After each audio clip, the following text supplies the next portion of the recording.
오늘 우리에게 주시는 하나님의 말씀은 디도서 2장 11절에서 14절까지의 말씀입니다.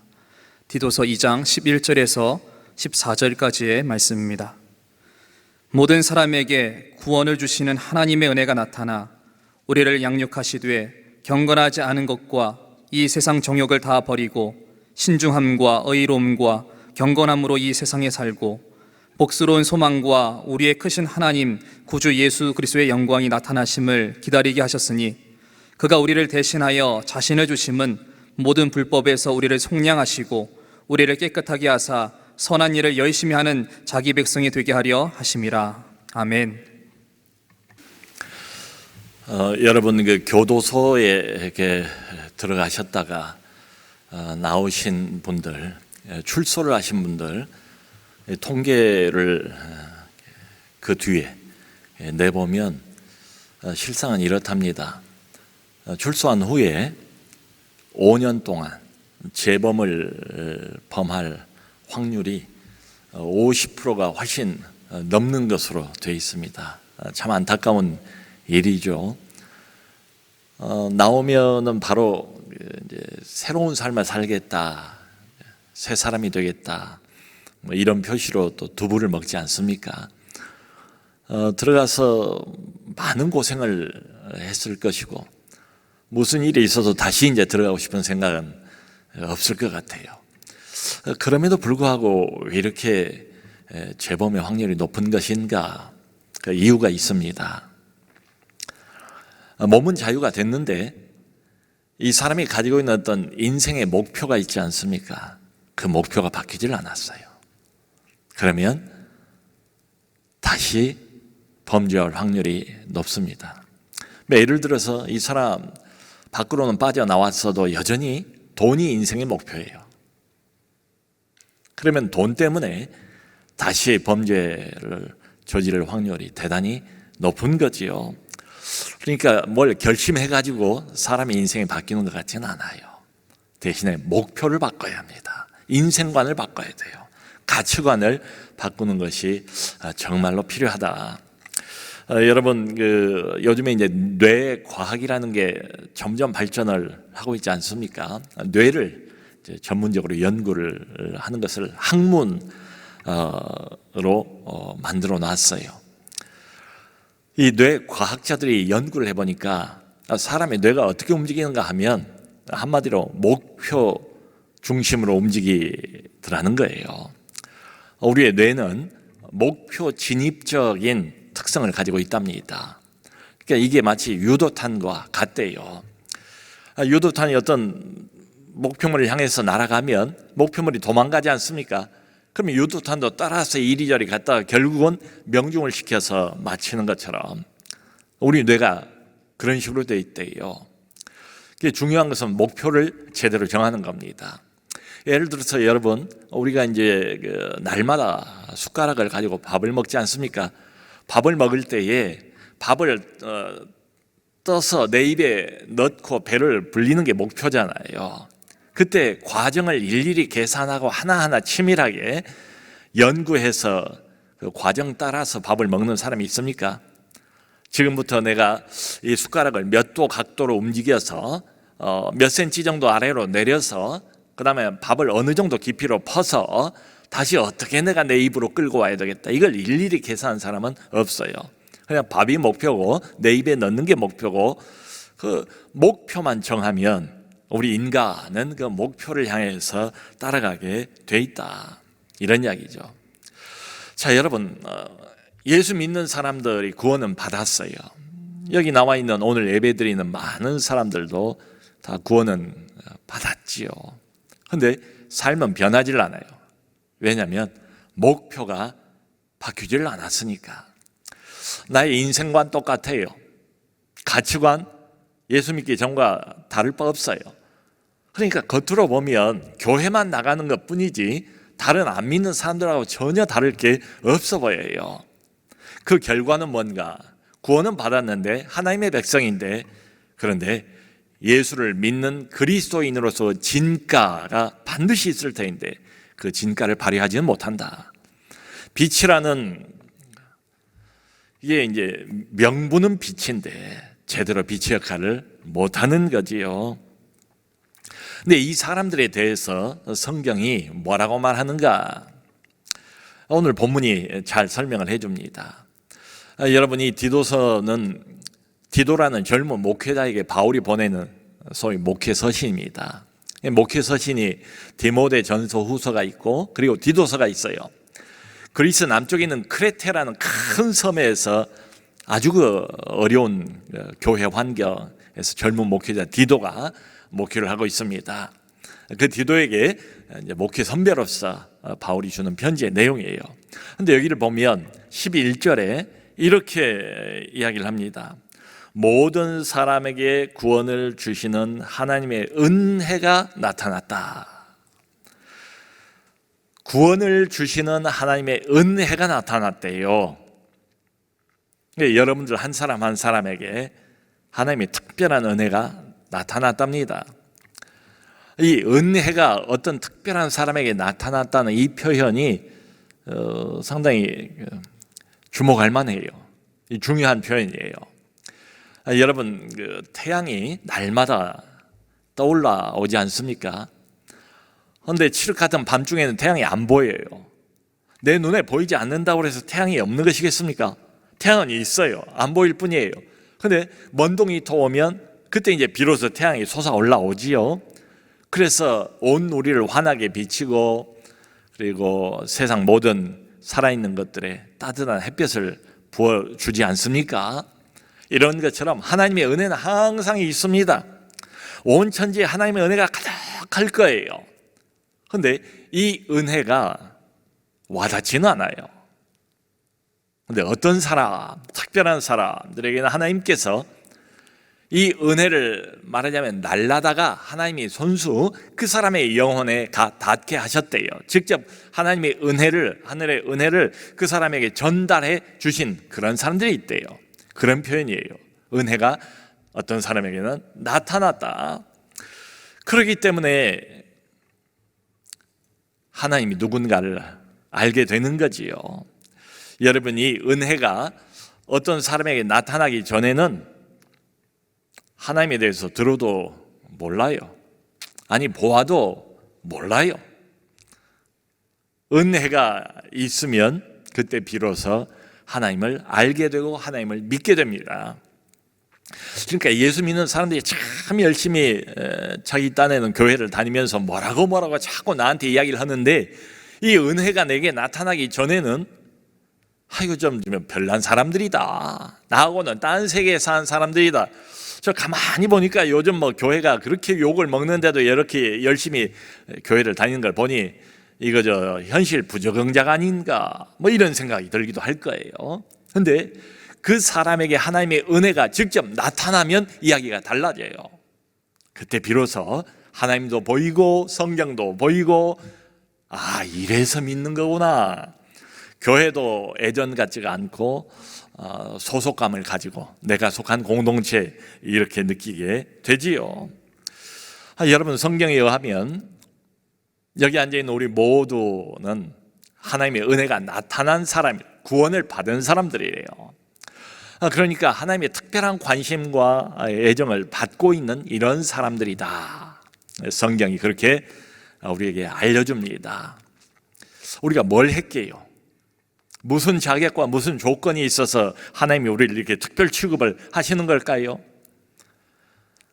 그냥 하나님이 우리를 선택하셨대요. 그냥 우리를 자기 자녀 삼으셨대요. 그냥 우리를 하나님이 사랑하시는 거래요. 그냥 우리를 기뻐하신대요. 그 이유가 뭘까요? 몰라요. 하나님이 그저 그렇게 나를 대우하신다. 마치 우리 부모님들에게 아이가 엄마, 아빠, 나를 왜 그렇게 사랑하세요? 라고 물어보면 여러분들 뭐라고 대답하시겠어요? 그냥 네가 내 자식이니까 아마 하나님께 물어봐도 내게 왜 그렇게 특별한 은혜를 나타내 주셨어요? 왜 나를 구원해 주셨어요? 왜 내게 이렇게 특별한 애정과 관심과 사랑을 부어주시는 거예요? 라고 물어보면 하나님도 비슷하게 대답을 하실 것 같아요. 자, 여러분 이렇게 보면 우리가 받은 이 구원이라는 것은 우리의 의지하고 아무 상관없어요. 우리의 노력하고 우리의 결심하고 아무 상관없어요. 하나님이 그저 은혜로 주신 거예요. 항상 먼저 오세요. 우리는 그저 감사히 그것을 받을 뿐입니다. 여기 11절을 보면 이 은혜가 모든 사람에게 주어진 것처럼 되어 있죠. 근데 여기 모든이라는 것은 세상에 살고 있는 모든 사람들에게 다 구원받는다 하는 소위 만인 구원설을 말하는 것은 결코 아닙니다. 여기 모든이란 말은 빈부 귀천, 남녀노소 어떤 계층의 사람이든지 간에 사람 차별 안 하고 하나님께서 각계각층의 모든 사람들을 다 부르신다. 모든 사람들에게 은혜를 나타내 보이신다. 이런 뜻이에요. 그러니까 우리 한국 교회 선교 초기에 우리나라에 왔던 캐나다 선교사 올리버 에비슨은 광해원이라는 현대식 의료원이 세워지지 않았습니까? 고종 황제를 이제 치료하는 의사였어요, 에비슨이. 근데 밖에 나가면 그때는 사람 취급 못 받던 백정을 똑같이 치료를 하는 거예요. 이 사람이. 이게 하나님의 마음입니다. 모든 사람을 동등하게 대하는 기독교 정신이지요. 여러분 전북 김제 가면 금산교회라고 있지 않습니까? 100년이 넘은 기역자형으로 된 교회예요. 가보신 분들도 많이 계실 거예요. 거기 유명한 그 교회의 목사였던 이자익, 그리고 그 교회 장로였던 조덕삼 장로. 원래 이자익은 조덕삼 이분 집의 하인이었습니다. 머슴이었어요. 조덕삼 씨가 주인이었어요. 그런데 테이트 선교사에 의해서 복음을 받아들이게 되지요. 둘 다 같은 교회를 다니게 된 거예요. 주인과 하인이 함께 같은 교회 신자가 된 거예요. 우리식으로 말하면 한 지체가 됐다고요. 그런데 이자익이가 먼저 장로가 되지 않습니까? 그 장로가 된 자기 하인을 열심히 잘 섬겼어요, 조덕삼이가. 나중에 조덕삼이가 장로가 되고 난 뒤에 이자익 자기 하인을 신학교에 보내요. 목사 만들어요. 그리고 그 목사를 다시 금산교회로 초빙을 해서 둘이 얼마나 멋지게 사역을 함께 하는지 몰라요. 이게 하나님의 마음이죠. 기독교 정신이에요. 여러분 성경에도 보면 빌레몬서라고 있지 않습니까? 이 빌레몬은 어떤 사람 이름이에요. 근데 이 빌레몬이 주인인데 이 주인에게 오네시모라는 종이 있었대요. 이 무슨 일로인가 오네시모가 자기 주인을 배반하고 도망을 가버렸어요. 도망가서 로마 가서 그때 로마에 있던 사도 바울을 만납니다. 바울을 통해서 복음을 들어요. 회심을 합니다. 예수 그리스도를 자기의 구주로 영접을 해요. 새 사람이 된 거예요. 그리고 다시 돌아와서 그 주인이었던 빌레몬 품에 안기는 장면이 나와요. 오네시모를 돌려보내면서 바울이 그런 부탁을 하지요. 이제는 그리스도 안에서 너의 한 형제로 받으라. 참 얼마나 세상 관점하고 다릅니까? 종과 상전이 함께 한 그리스도인이 되어서 사랑과 우정을 나누는 이 장면 말이에요. 여러분 이렇게 보면 하나님의 은혜가 우리에게 나타났다 했는데 은혜는 한 사람을 완전히 바꿔버립니다. 그 사람의 인생관을 바꿔요. 그 사람의 목표를 바꿔요. 은혜는 그 사람이 살고 있는 주변을 바꿉니다. 그래서 결국은 은혜는 한 사회를 바꾸고 심지어는 국가를 바꿔요. 이건 우리 한국의 근대사, 현대사를 보면 아주 명백합니다. 우리나라가 얼마나 많이 발전했습니까 지금? 근데 이 나라의 발전은 소리 없이 밑에서 조용히 헌신하면서 선한 영향력을 미쳤던 교회와 그리스도인들을 빼고는 말할 수가 없어요. 여러분 그 개화기와 그리고 근대 현대로 넘어오면서 사람 대접 못 받던 하인들 그리고 여성들을 사람 취급하면서 대우를 하기 시작했던 것이 바로 기독교였습니다. 얼마나 당시에 미신이 많았습니까? 미신 퇴치운동, 술, 담배가 얼마나 나라를 망가뜨렸습니까? 술, 담배 퇴치운동을 벌였던 건 교회입니다. 또 얼마나 당시에 문맹률이 높았습니까? 한글을 보급을 하면서 문맹을 퇴치한 것도 역시 교회였습니다. 그런가 하면 배지학당, 이화학당, 연희전문학교 새로운 교육기관들을 수없이 세우면서 계몽의 시대를 열었던 것도 역시 기독교였습니다. 교회였다고요. 그런가 하면 적당한 의료시설을 경험하지 못했던 조선의 백성들에게 세브란스를 비롯한 수많은 기독교 병원들을 세워서 본격적인 의료 시스템을 이날에 들어왔던 것도 바로 교회였습니다. 기독교 정신이었어요. 자, 그러니까 한마디로 정말 한국의 이런 발전을 정직하게 우리가 바라본다면 그 배후에서 선한 영향력을 끼쳤던 하나님의 백성들, 그리스도인들 이야기를 안 할 수가 없지요. 자, 그런데 우리 질문은 이겁니다. 그렇다면 왜 지금은 교회가 이 모양이 되고 말았는가? 아까 우리 장로님도 안타깝게 그런 말씀을 하셨습니다만 사회의 지탄의 대상이 되고 조롱과 비난의 대상이 되고 마치 교회가 이 사회에 적폐화되는 것처럼 그런 취급을 당하고 있지 않습니까? 또 이유가 있어요. 오늘 본문에 나와 있어요. 이유가 뭔가? 오늘 본문이 11절부터 14절까지인데요 11절은 구원에 관한 말씀이에요. 근데 12절부터 14절까지를 우리가 망각했기 때문이다. 12절부터 14절까지는 구원 이후에 관한 이야기예요. 여러분, 성경을 보면 하나님은 우리를 구원하는 데서 끝이는 분이 아니에요. 구원은 이제 시작이래요. 구원은 이제 출발에 불과하대요. 아직 다음 단계가 남아있대요. 그게 12절부터 14절이에요 12절 시작하자마자 뭐라고 말하는가 하면 하나님이 우리를 양육하시되, 하나님이 11절에서 먼저 우리를 구원했어요. 그 다음 단계가 뭐예요? 12절에 우리를 하나님이 양육하시되 키워간단 말이죠. 성도 여러분, 부모가 아이를 낳고 난 다음에 어떻게 합니까?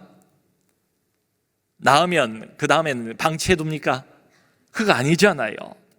낳고 난 아이를 그야말로 양육하기 위해서 최선을 다하지 않습니까? 아이를 먹이고 입히고 교육시키고 이 아이가 온전한 성인으로 자랄 때까지 책임을 다하기 위해서 온갖 노력을 다하는 게 부모 아니에요? 아이를 낳기만 하고 내버려 두는 것은 부모가 아니지요. 양육이 필요하잖아요. 우리 하나님께서도 우리를 양육하신다. 하나님이 우리를 하나님의 성령으로 낳으셨습니다. 하나님의 은혜로 우리를 먼저 낳으셨어요. 이게 우선이에요. 생명을 얻었어요. 하나님의 생명을 우리가 가지고 있습니다. 근데 거기서 그치실 리가 있나요? 하나님께서도 우리를 그 다음부터 양육하기 시작하신다. 여러분, 가정에서 아이들을 어떤 식으로 양육을 하십니까? 이게 보면 각 가정마다 양육하는 방식이 조금씩 다르지 않습니까? 우리 하나님에게도 우리 하나님의 백성들을 양육하는 독특한 방식이 있대요. 그 방식이 뭔가 하면 독특해요. 세상적인 가치관, 이게 아니고 영적인 가치관, 하나님 나라의 가치관을 가지고 우리를 계속 양육을 하신대요. 그 구체적인 내용이 12절 그 뒤에 이렇게 되어 있습니다.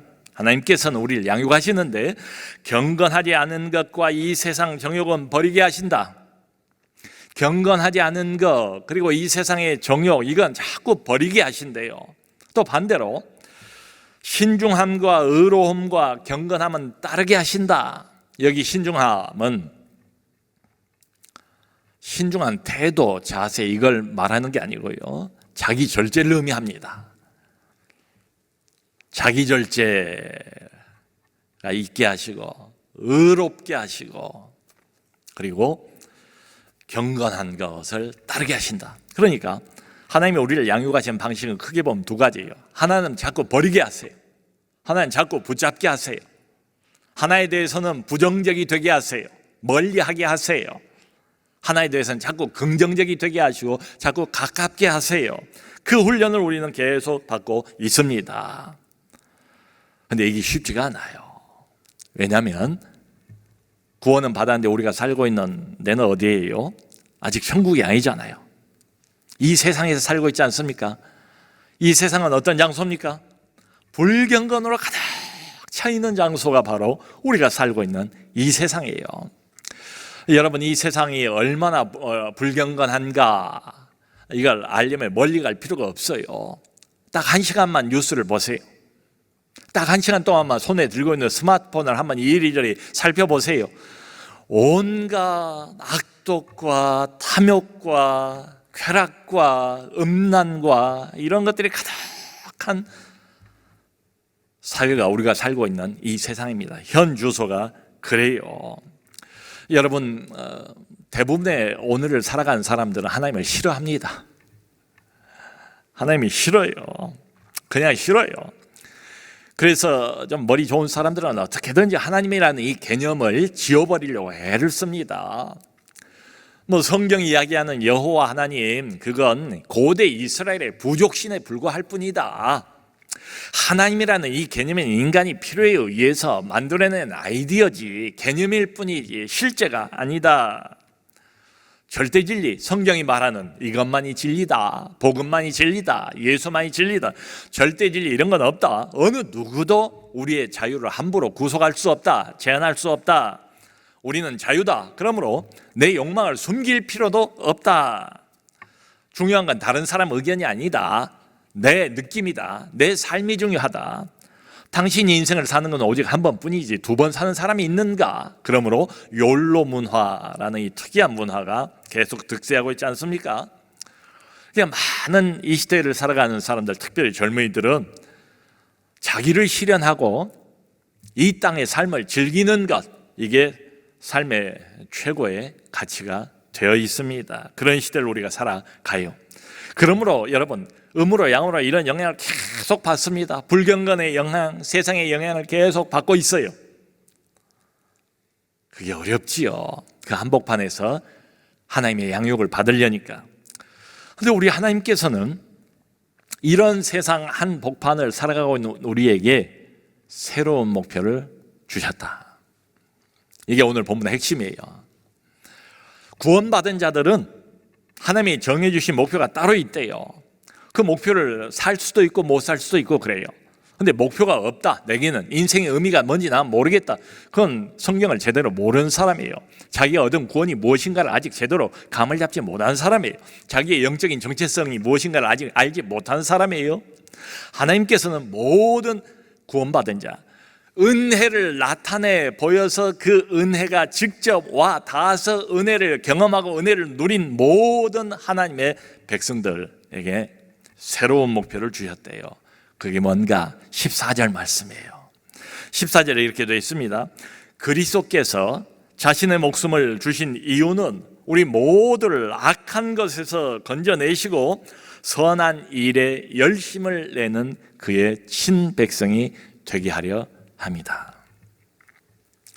그리스도가 자신의 목숨을 십자가에서 내어주신 이유, 그리스도가 나를 위해서 기꺼이 희생한 이유가 있대요. 무작정 죽은 죽음이 아니래요. 하나님께서 우리를 죄에서 건지신 이유가 있대요. 구원만 시켜놓고 그리고는 알아서 사는 이런 삶이 아니래요. 그게 뭐냐? 이제는 하나님의 백성답게 이 세상 한복판을 살아가는 거, 하나님의 빛이 되어서 온 세상에 하나님의 이름을 높이고 하나님의 영광을 나타내는 것, 살아계신 하나님을 내 삶의 현장에서 내가 은혜의 통로가 되어서 전달해 주는 것, 이게 부여받은 새로운 삶의 목표랍니다. 아무도 여기서 예외는 없어요. 여러분, 그 아주대의 응급실 외상외과 의사인 이국종 교수를 다 아실 겁니다. 그 전에 그 아덴만 작전에서 부상을 입었던 석혜균 선장을 살려냈어요, 이 사람이. 그리고 얼마 전에는 판문점에서 북한군 귀순병사가 거의 다 죽을 목숨이지 않았습니까? 총알을 몇 번 맞고, 그런데 몇 번 수술 끝에 이국종 교수가 살려냈습니다. 최근에 어느 그 TV 프로에서 이분이 나와가지고 인터뷰를 했어요. 그러니까 워낙 이제 다급한 환자들이 많으니까 스튜디오까지 못 와요. 그래서 인터뷰를 한 4-5사람이 가서 아주대 병원 그 응급실 바로 옆에 테이블 하나 만들어 놓고 인터뷰를 했어요.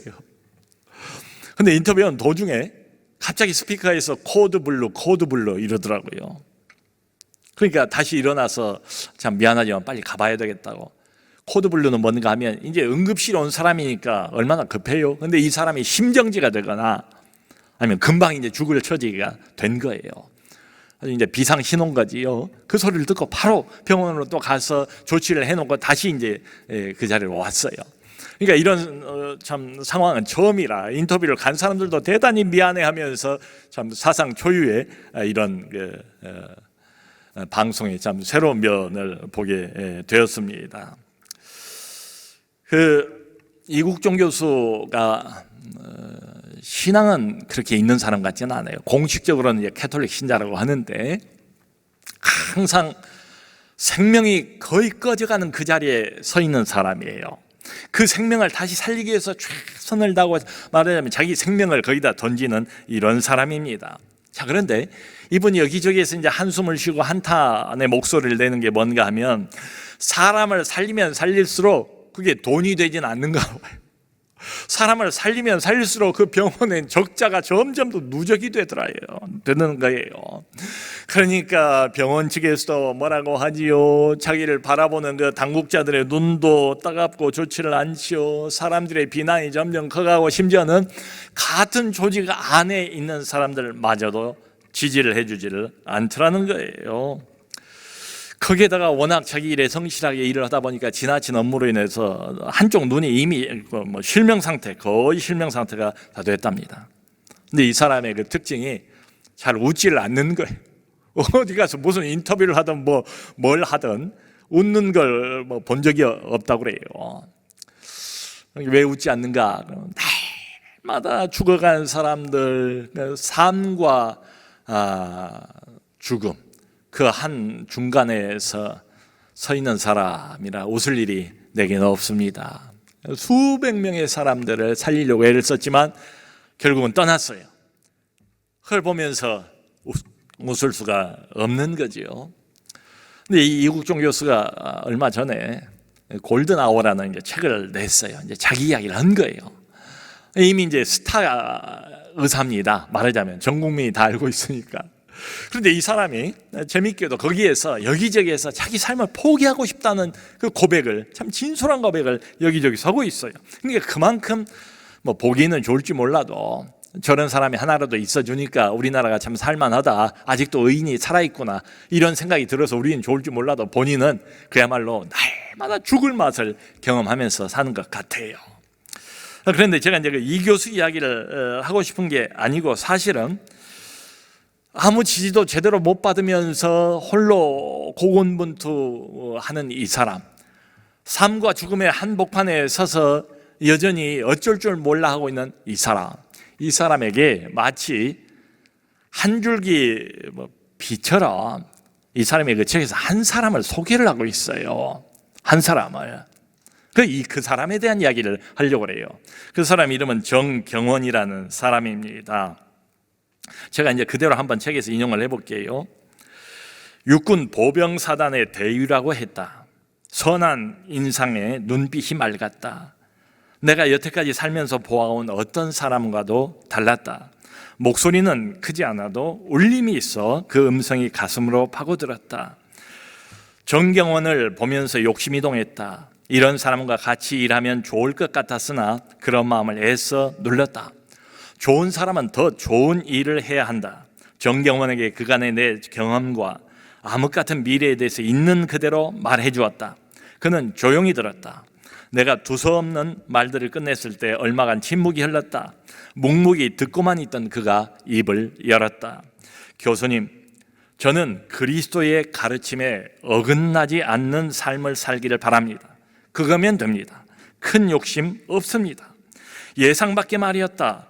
나는 내 업을 부끄럽지 않게 하고 싶을 뿐 내가 하는 일에 소명이나 사명 같은 단어를 대입해 본 적이 없었다. 무엇보다 내게 월급을 주는 것은 신이 아니라 병원이다. 신의 존재는 나에게 멀었고 그리스도적인 삶이 외상 외과에만 있는 것은 아니다. 정경원의 말을 온전히 이해할 수는 없었지만 그의 고든 심지는 충분히 느껴졌다. 그럴수록 그를 이 사지에 드리고 싶지 않았다. 거듭 설득했으나 그의 대답은 하나였다. 저는 외상외과 수련을 마치고 난 뒤에 직장에 대한 보장이나 윤택한 삶을 바라는 건 아닙니다. 어디에서든 사람을 살리는 외과 의사로 살아가는데 필요한 심도 있는 수련을 받기를 바랍니다. 나는 말없이 정경원을 보았다. 이런 사람이라면 이 수렁을 함께 헤쳐나갈 수도 있지 않을까 하는 기대가 솟았다. 중략. 그는 수술에 천부적인 재능이 있었다. 겸손하고 성실했다. 환자를 수술하고 진료하는 시간 외에는 공부에 힘을 쏟았다. 정경원의 책상에는 언제나 반쯤 열린 교과서와 주요 논문집들이 놓여 있었고 한쪽에는 늘 성경이 독서대에 반드시 펼쳐져 있었다. 그리고 그 후에 이 사람을 위해서 어디에도 방 한 칸 마련하기 어렵다는 이야기를 해요. 그리고 이어서 이렇게 말합니다. 중환자실 옆 회의실 한쪽에 칸막이를 설치하고 2층 침대와 책상을 들였다. 회의실에는 화장실은 물론 세면대조차 없었으나 정경원은 묵묵히 버텼다. 이른 새벽에 그 앞을 지날 때면 정경원의 나지막한 기도 소리가 들려왔다. 오늘 하루도 저의 부족함으로 인해서 하나님의 뜻이 환자들에게 잘 전달되지 못하는 일이 없도록 하여 주시고 제가 하는 일이 옳은 방향으로 나갈 수 있도록 보살펴 주시기를 기도합니다. 나는 늘 내가 어디까지 해나가야 할지를 생각했다. 어디까지 가야 하는가 스스로 묻고 또 물었다. 답이 없는 물음 끝에 정경원이 서 있었다. 그러는 이 책 말미에서 그런 자기의 희망을 피력을 해요. 자기가 물러나더라도 이 정경원이가 센터장이 됐으면 좋겠다. 이런 그 소망을 주저하지 않고 피력을 합니다. 이국종 교수에게 정경원이라는 이 인물은 자기보다 훨씬 후배인데도 불구하고 신비로운 인물로 비춰집니다. 책을 보면 그래요. 희한한 사람이에요. 보통 사람들과는 다른 거예요. 들으신 것처럼. 그리고 지금은 어떻게 되어 있는가? 이 교수의 희망처럼 이 정경원 교수가 그 아주대 외상 외과 센터장이 되었습니다. 그리고 이 교수는 작년 1월 달에 병원 측과의 갈등 때문에 사임을 했어요. 6월 달에 재발령을 받았습니다. 지금은 이 정경원 교수와 이 교수가 함께 협력하여 자신들의 이상과 꿈을 실현하고 있습니다. 여러분, 이렇게 제법 긴 인용문을 제가 굳이 말씀드린 이유는 하나밖에 없습니다. 이 글을 읽으면서 무엇을 느낍니까? 본인은 그렇게 신앙을 가지고 있지는 않지만 여기 아까 그런 말들이 나왔잖아요.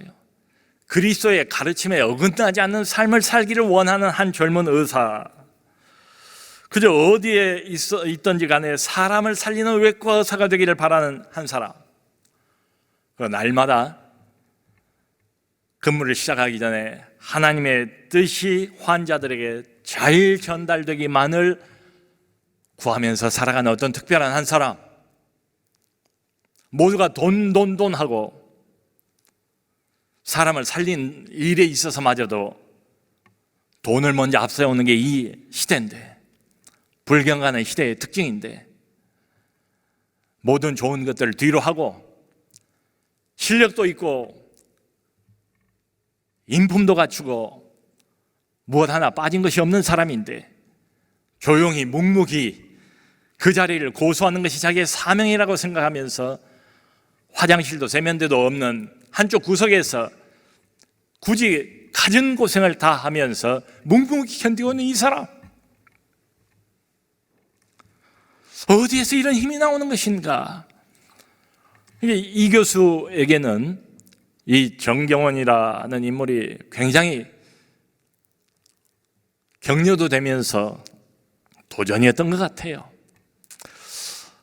제가 이 말씀을 드리면서 함께 생각해 보기를 원하는 질문 딱 한 가지입니다. 그 질문 때문에 길게 인용을 한 거예요. 구원받은 나는 도대체 지금 무엇을 목표로 살아가고 있는가?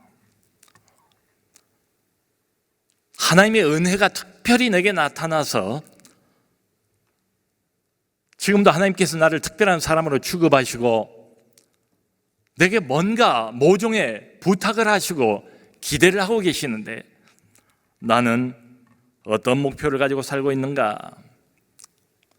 여러분, 구원받은 자들이십니까? 그럼 오늘 성경 이 말씀에서 우리 모두 빠져나갈 수가 없습니다. 구원받은 자들이라면 더 이상 자기 마음대로 살 수 없는 자들이라는 말입니다. 같은 말이에요. 구원받았던 말은 이제는 이후의 삶은 내 마음대로 살 수가 없다. 나를 위해서 사는 것이 아니라 이후로는 하나님을 위해서 사는 것. 이게 우리의 주어진 목표입니다. 불경건한 세상의 한 복판에서도 하나님의 백성답게 사는 것. 내가 살아가는 삶의 현장이 무엇이든 건 상관없습니다. 가정일 수도 있고 주부일 수도 있고 학교일 수도 있고 일반 회사원일 수도 있고 공무원일 수도 있고 사업체를 운영하는 사람일 수도 있고 어디서든지 하나님께서 내게 주신 그 삶의 현장에서 은혜의 통로 역할을 하는 것, 하나님의 다스림을 받으면서 하나님의 빛을 전달하는 것, 선한 일에 힘쓰는 것. 사랑하는 성도 여러분, 이것이 우리에게 주어진 새로운 목표입니다. 내가 정한 목표가 아니고 하나님이 우리에게 정해 주신 목표입니다. 모쪼록 2021년 1월 달도 벌써 다 갔습니다. 여러분은 무엇을 위해서 살고 있습니까? 무엇이 우리가 그토록 땀을 흘려 예수고 수고하는 인생의 목표입니까? 하나님이 우리에게 주신 이 새로운 목표, 이걸 붙드시고 이걸 추구하면서 어두운 세상에 하나님의 빛을 널리 전파하는 우리 모두가 될 수 있기를 주님의 이름으로 축원합니다.